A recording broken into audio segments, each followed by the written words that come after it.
Hi friends! I want to give a brief introduction because I've never made any YouTube videos before and I'm definitely not an influencer.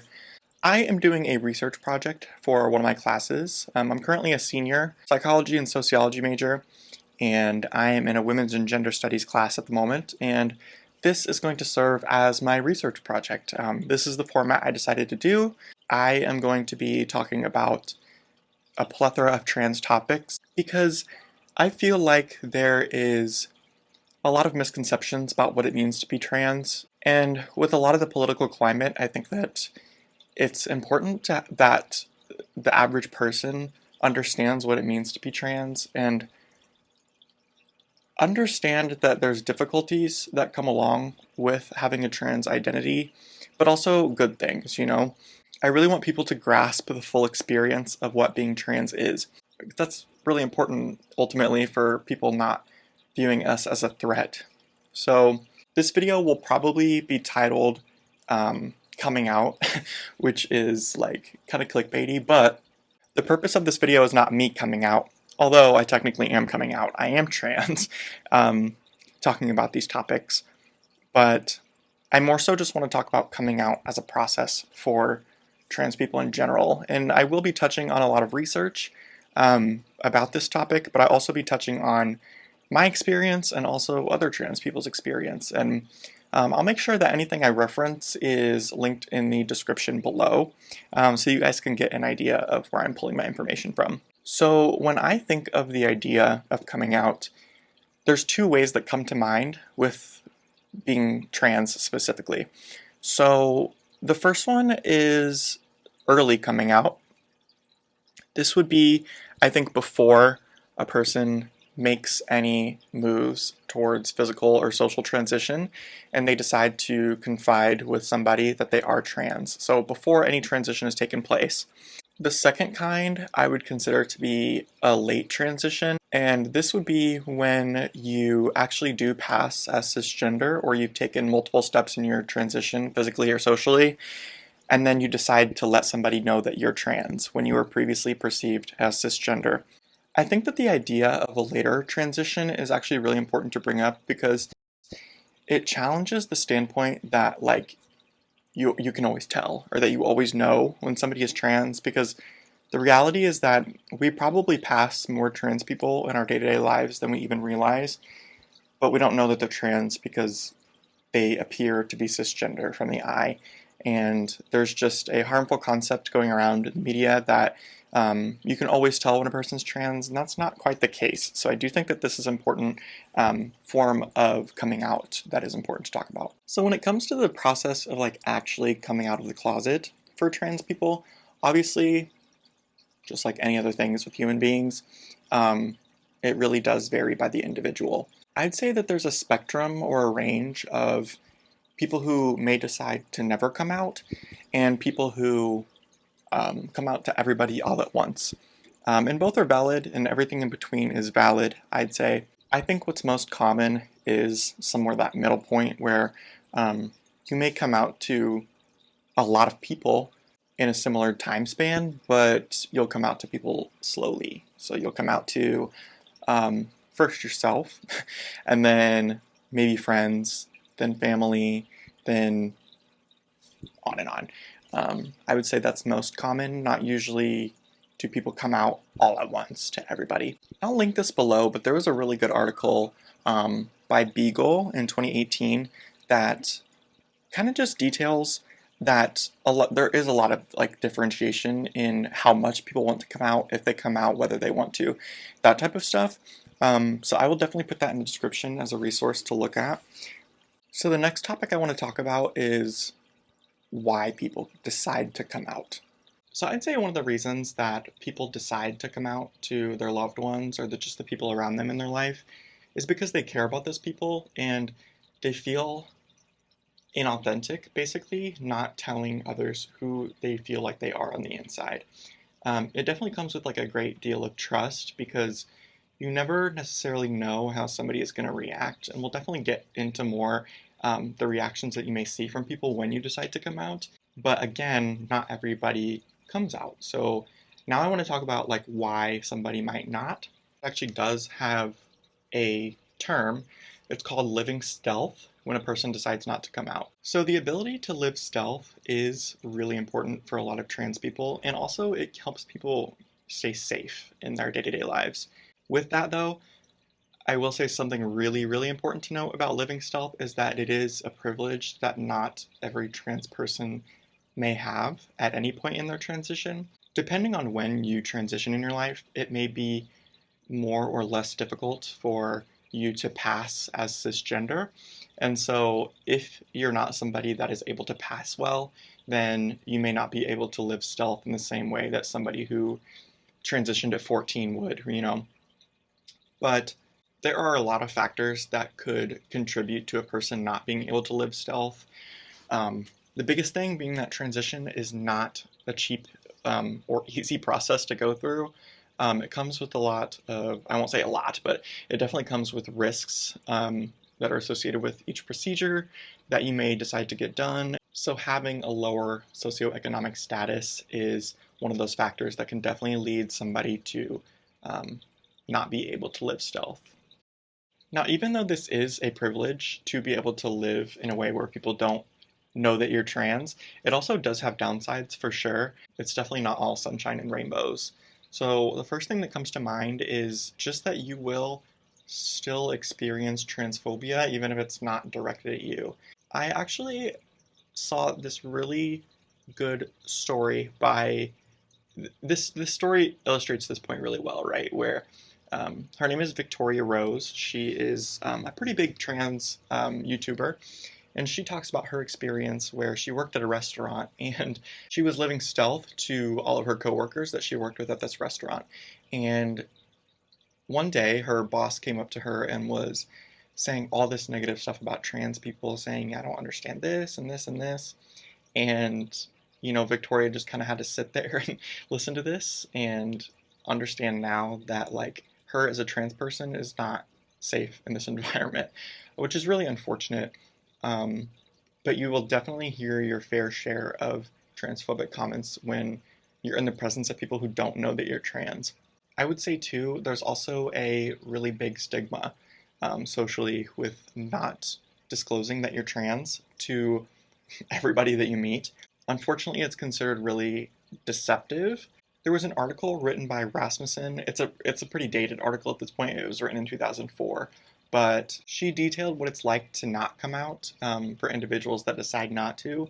And unfortunately, being trans is one of, if not the only, identities where if you don't immediately disclose it, you are viewed as deceptive or that you're telling a lie.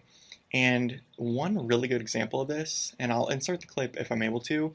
There is deception here. Yeah? Deception on levels, Jeff, that these guys don't even understand. There's more.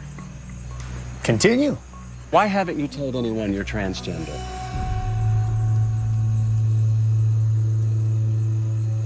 A clip from Survivor where, and I'm not sure the contestant's name, but basically one of the contestants is a trans man, and then there's another man that is speaking about the trans contestant and explaining, basically this contestant outs the trans man without their consent, and says that it's a reason that the person should be voted off because they are showing extreme deception and that they're capable of deception, which is just a really unfortunate it's an unfortunate way to look at things because it disregards the safety aspects for why a person may not decide to come out.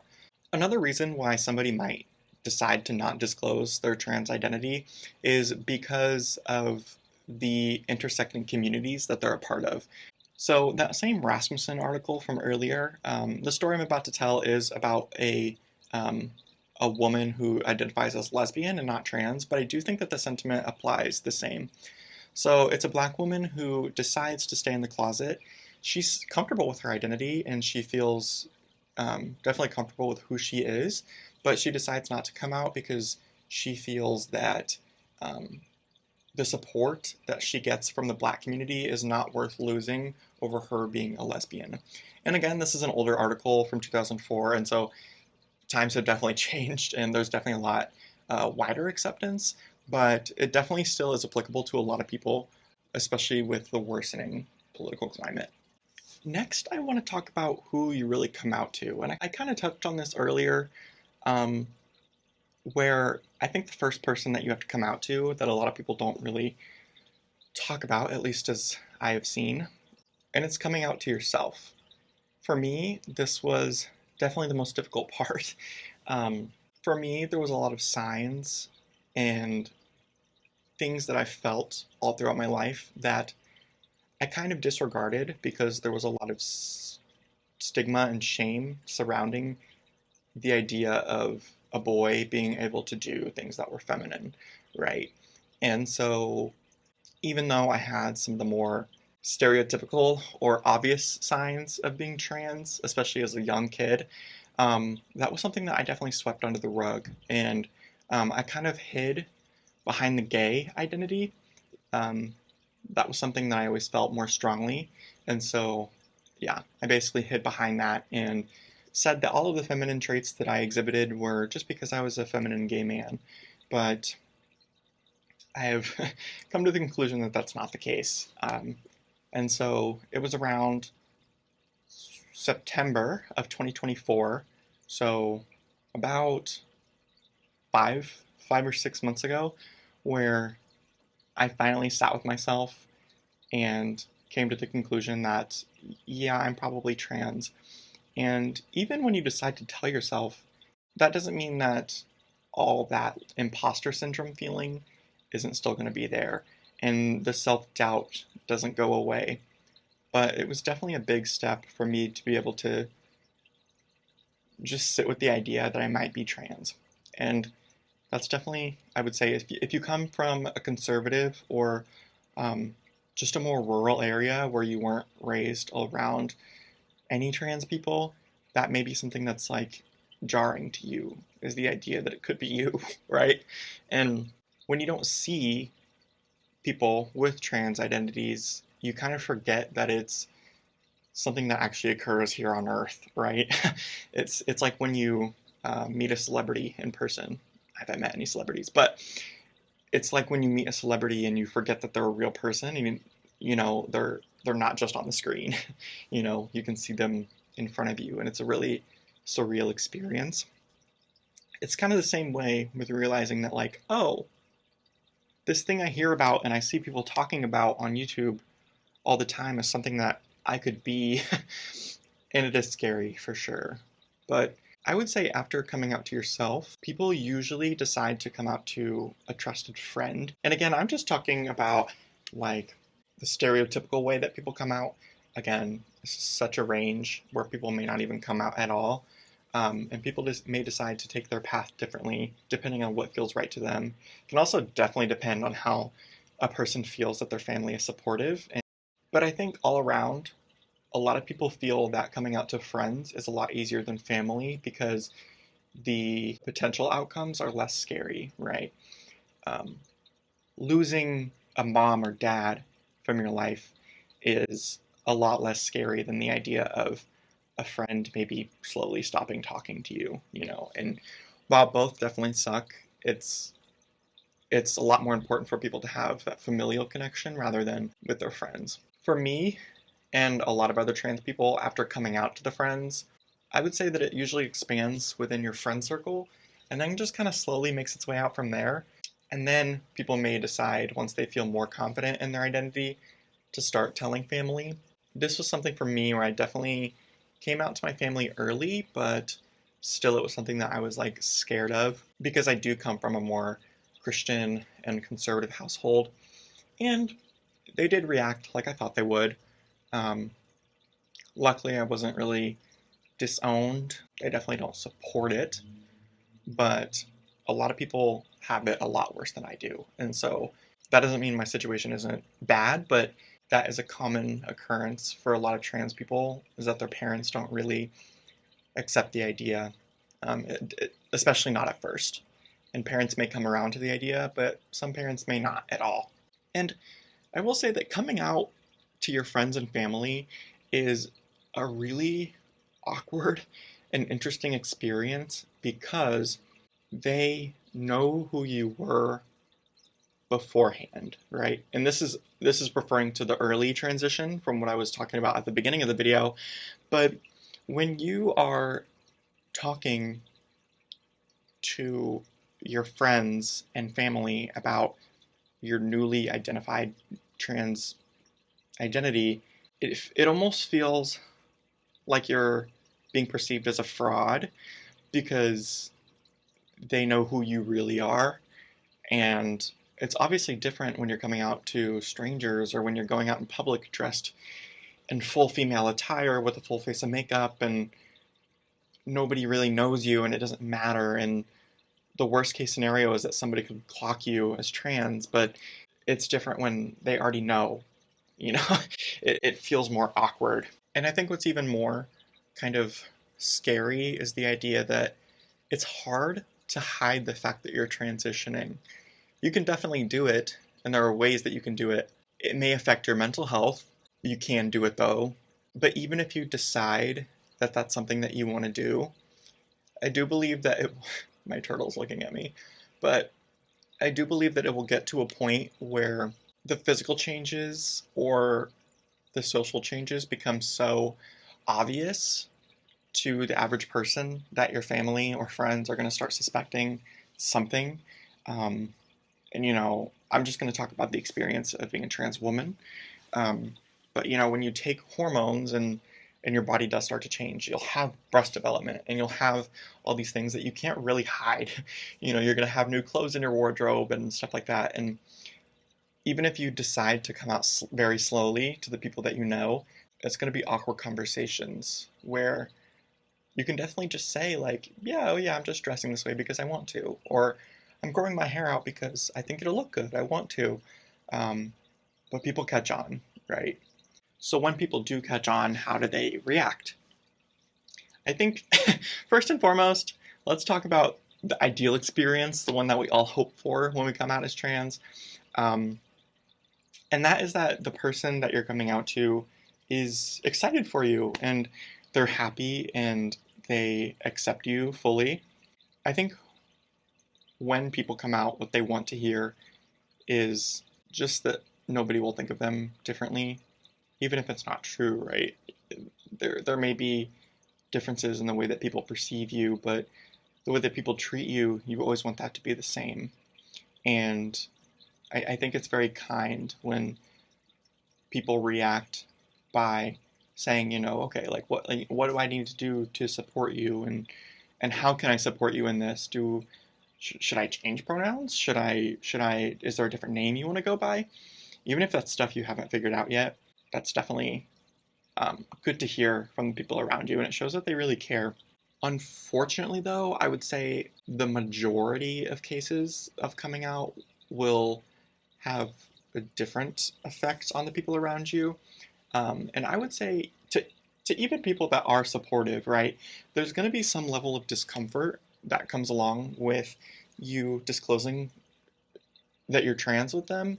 And I think it's just because being trans is such a charged topic. And even people with the best intentions are so scared that they're going to make a mistake in referencing you or saying something that is offensive to you. And I think the reality is that most trans people are extremely understanding of that. And the fear that somebody shows in making a mistake like that, it also makes the trans person uncomfortable, right?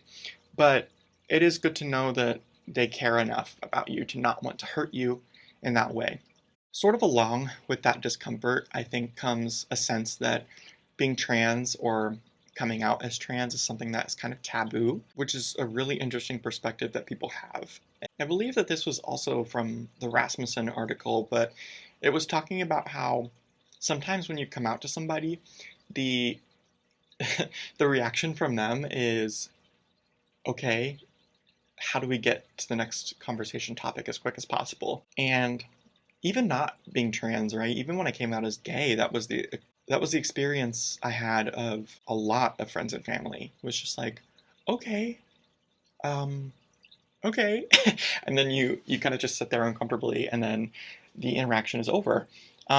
Which I appreciate to a degree because part of me believes that being trans and coming out as trans doesn't have to be this big deal, and It can be something that I just disclose and then we move on.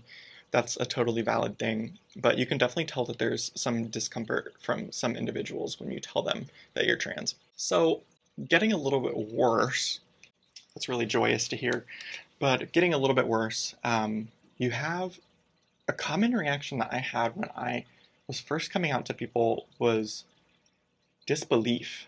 Another really interesting perspective that people have. It's definitely a time when somebody will express that they have doubts about you being trans and not really believing the fact that you're trans, or they'll do like the whole quizzing thing, which is really odd, where they may ask you, like, well, how did you know? And like, what about when you were a kid? That type of stuff. It's kind of funny looking back, but it also does feel a little bit like I'm being discounted in that moment, or that my experiences are being invalidated, especially when this person has known you for a really long time. Um, so, for example, my siblings, um, they're both wonderful. I love them to pieces. I really do. But again, we're from a conservative town, and so just people aren't very educated on what it means to be trans. And there was definitely this sense of like, oh, like, are you sure? Are you sure that you're trans? Like, it's just interesting, right? It can lead to that feeling of invalidation, even though it's kind of disguised with the idea that they're just looking out for you and they don't want you to make the wrong decision. But especially with as somebody who struggled with that growing up a lot, of having my feelings invalidated and whatnot, it can definitely worsen that imposter syndrome, like I was talking about earlier. Lastly, and probably the worst outcome that you can have when coming out to friends and family, is them saying that they don't want to be a part of your life anymore, and that say it's your parents. They may disown you, that type of stuff. They may kick you out. They may say that we don't want you at family functions anymore, or friends just maybe start to slowly fade out of your life. And it is really sad to see these people act this way just because you've spent time with them, and deep down you know that you haven't changed at all as a person. Maybe the way that you present yourself has changed, but you know that on the inside you're still the same, and it's sad that somebody can't view you the same as you feel, right? Y'all thought I was done there, but I actually just came up with another thing that I wanted to talk about, where when you are trans, deciding to come out can be really dangerous depending on who you're around. If you are on a date with somebody that you've never met before and you decide that, hey, I'm going to come out to this person on the first date, it could be that you're not going to leave that date, right? And that person could have a freak reaction and hurt you, or even kill you. And unfortunately, the homicide rates for trans people are quite high. It is a pretty scary climate to live in. And so that's just definitely one of the social challenges that trans people face, is knowing that people could have a reaction that is way more intense than you bargained for. And having an outcome as permanent as that and as severe as that is really scary. Sticking with the upsetting and depressing train, I want to talk about like what the outcomes can be after you come out. So, as I sort of mentioned, those positive and negative reactions can be the outcome. One thing that I will definitely expand on in the next video is that sometimes your gender dysphoria worsens after you come to terms with the fact that you're trans and after you start coming out to people. And I'm going to save that. That sounds controversial to talk about, because I could see how it could be used as a talking point, right? But I will definitely expand on that in the next video. Finally, we can get into some more positive stuff. I'm sorry that was so depressing. But one thing that tends to happen after people come out with really any LGBTQ identity is just like a wave of relief. Just because it's been weighing on you likely for so long, and it feels good to tell somebody, right? And no matter how they reacted, it feels good to just know that you built up the courage, right, to tell somebody something that was important to you. And that just feels good. And then I would also say that one of the outcomes is that you can really feel empowered. You can also feel disempowered depending on the reaction from people. But if you have people that are supportive in your life, you know that when you come out as trans, the support that you can get from people is super empowering because it makes you feel that much more confident in the fact that the people around you love you, right? And they're going to be there for you, and they'll try to get you whatever you need, no matter what. It helps you to just know that you can feel more confident in your trans identity as a whole. So my final thoughts on coming out as a whole, as a topic for trans identities, is that it's extremely important. And even though I wish we lived in a place where you didn't really have to come out and it wasn't something that was so incredibly controversial or notable in somebody's life that they have to disclose it to everybody in their life, I do still think that it's important and that it definitely still has a place in our society. I think it's really important to understand the fact that coming out is so personal that every single person's journey in coming out, even to yourself, is going to be completely different. That journey is going to vary for every single person that exists and is trans. And I think the final thought I have is just an important takeaway that coming out is not a one-time event. Usually every single day you're faced with at least one opportunity where you have to make the decision to come out to somebody, right? I would say usually you're going to run into somebody new, or you're going to run into a stranger or something like that. And every single one of those moments, you're going to have to make that decision, whether or not you feel safe in that moment to come out, whether this is somebody that deserves to know about your identity and everything like that, right? And so that pretty much concludes my video about just the topic of coming out. And the next video that I have should be about gender dysphoria. So I'll be diving into all things related to gender dysphoria, from the diagnosis itself to how it makes people feel, to how it manifests, that type of stuff. And so, yeah, I hope to see you all on the next video.